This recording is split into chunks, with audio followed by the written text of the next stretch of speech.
And now I'm going to have the privilege of interviewing and speaking to a gentleman called Anthony Williams. He is the principal of a school in my neck of the woods, North East London, Oasis Academy, Enfield. He's been involved in education and youth work for the last 20 years. Absolutely inspiring gentleman, teacher, senior leader, head teacher. And his desire, and I'm sure he'll share this with you himself, is to improve education provision and outcomes. So he's absolutely got lots to say. Very, very amazing man with lots of awards and accolades and an education degree in education leadership. Passionate, amazing, and I'm really honoured to be able to introduce this gentleman. So do we have Anthony? Good evening, Anthony. How are you? Good evening. I'm just saying, who did you do that intro for? I told you, you're inspirational. You've been in this game for over 20 years. So could I start by just asking you, what inspired you to get into education, that jump from youth work to education? Well, really, I think it's centered around two conversations. So good evening, and it is it's definitely a pleasure and honor to join the panel here and guests. So yeah, two conversations. The first one really was when I'd not long finished my degree. I was at the university and so on, and I got my first job. I didn't go straight into education, and I was made redundant. So I was out of work, just bought a house, and I was out of work, and I was a bit of a loose end during the day. So I thought I'd go and see my sister. So I went up and I saw my sister, and it was when I was at my sister's house, and my niece came in. And she came in from school, and she just asked how she was, and she was telling me how her day was at school. And the irony of it, Lisa, was until I had that conversation, being in a school and education was the furthest thing from my mind. I was in my mid-20s at the time, and I drove home, and I sat in the car, engine running, and I must have sat in the car for about 20, 30 minutes. And it just this recurring thought about what my niece had said about how her day was, and I just thought, I just want to do something different. I knew nobody, none of my friends, nobody. I didn't know anybody who was a teacher or anybody who worked in school other than that. And something just came over me from that time with the conversation I had with my niece, and I just said, I'm going to do it. I'm going to teach. So that was it. I just sat in the car for about half an hour, turned back, went inside, and then the next morning got up and phoned a teacher training agency and said to them, what do I need to do to be a teacher? And they told me. And from a teaching perspective, as they say, the rest is history. What? Okay. So some of the questions that have been kind of playing in my mind pertaining to you and just teachers in general is, how do you inspire young people, and how do you make the link with the parents? How can parents actually support the great work that you're doing in schools? I think that, there's got to be a real passion for what you do, ultimately. That's really what will shine through. The inspiration is, I don't really think that anybody that I know has gone about doing the role with that in mind to inspire. I just think that it comes out because you're just passionate about what you do, you care about what you do. And I think that that's what the students, the staff, the parents, I think that that's what, reflects from how you go about doing what you do. So yeah, I think it's pretty much about that which comes across. And parents, in a similar way to, I always say about students, they're very young people, they're very perceptive, very, very, very perceptive. And they know, and I think from a generation, if you're, I don't know, second or third generation here, you know that how you parent and how you talk, maybe back 20, 30 years ago is very different to how you do things now. Yeah. The point I'm making is you can be very, very, very stern, very firm, and the students and parents to a degree will have a distinct amount of respect for you, as long as they always know it's underpinned with care. And I think that's what enables, the forging of good relationships. You can't pull the wool over young people's eyes. They know if you care or not. And it doesn't matter. It doesn't mean that you have to do it in a way in which you're trying to be their best friend, or you're trying to, you know, act on their level. They ultimately know if you care about them and you want the best for them. And then obviously they will go home like every parent does.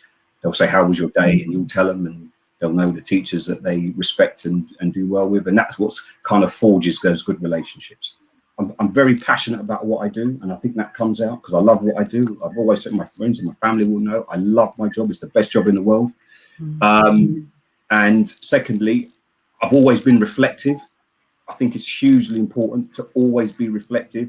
I've had some very, very, very brutal conversations and feedback about what I did or didn't do and so on. And whenever that's happened, I've just absorbed it and said, "Okay, Anthony, what can you learn from this? What can you do better?" And I'll probably say, you know, finally, which, you know, everybody, just hard work, just having a really, really good work ethic. And I think those three things have created opportunities for me. Working with young people is a very selfless task. You know, you do a lot of giving with not the expectation to get it back. And when you do get those things, that it does come back, it makes it all worthwhile. Posting, if someone is interested in getting involved, be it being inspired to become a teacher or a school governor or anything in the youth field or working with young people academically, is there something that you'd say, you know, go here or look at this, or my school in particular could do with some assistance in this area? Yeah, I mean, you know, you've got the website, we've got the link going down at the bottom for the teacher training agency, for the gov., which is amazing. There's so many different routes now that you can take into teaching and governance. So you've gone school websites, you know, in your local area, and you'll find guidance on there 9 times out of 10. And well, we have a question from a Dave Green. He's asking, have you inspired the teachers in your school to change how they teach Black children? I would hope I've inspired them to teach all children. You know, it's a matter of, I think, as I said before, it comes from you know, a place of care and passion, that you just want the best for every child. Because if you do that, you know, we're fortunate that the community that we work in, myself and the staff at Oasis Academy Enfield, is so rich and diverse. You know, I think there's 36 different languages. You know, we've got a large, obviously, Black community, Turkish community. You know, it's so diverse. And I think that, you know, if that's the place where you're coming from, where you just want the very best for those children, that you would teach them in, you know, and want the same that you would want if it were your own child. I think everybody then, you know, all children will get the best deals. That's what the best schools do. Excellent, thank you so much. We also had another one as well, from Patrick Marshall. He's asked, do you think a school's leadership should mirror the community they serve? That's a great question, because I think it is really helpful. Ironically, I've worked in you know, communities that are in London, outside of London. So I've kind of done it in an opposite way. So I've been a Black head teacher or a Black senior leader in a school that's predominantly white, and you know, it's been the difference. So what I've seen during my time in education is there's been, in schools in more diverse communities, quite a lot of maybe white senior leaders with a predominantly Black school or multiracial school, and then conversely the other way. So yeah, and I think that will happen. I think it will happen, because you've got some great pioneers. What strategies would you propose to put in place to reduce exclusions, particularly for Black boys? Fantastic question, because that's what I do. That's what we do, and it's just high expectations. High expectations. I can't stress enough that if you've got really high expectations and they know that it's underpinned with care and love, I know how important it is to keep our Black in school. It's so important to keep them in school, because if they're out of the education system, you know, the floodgates are there. We know what that can lead to. And so it does. It needs strong leadership. It needs tough love, highest expectations. And in my experience, our young black boys, they respond to that, and they stay in school. They are respectful. They do well, and they go on to be make a positive contribution to their communities.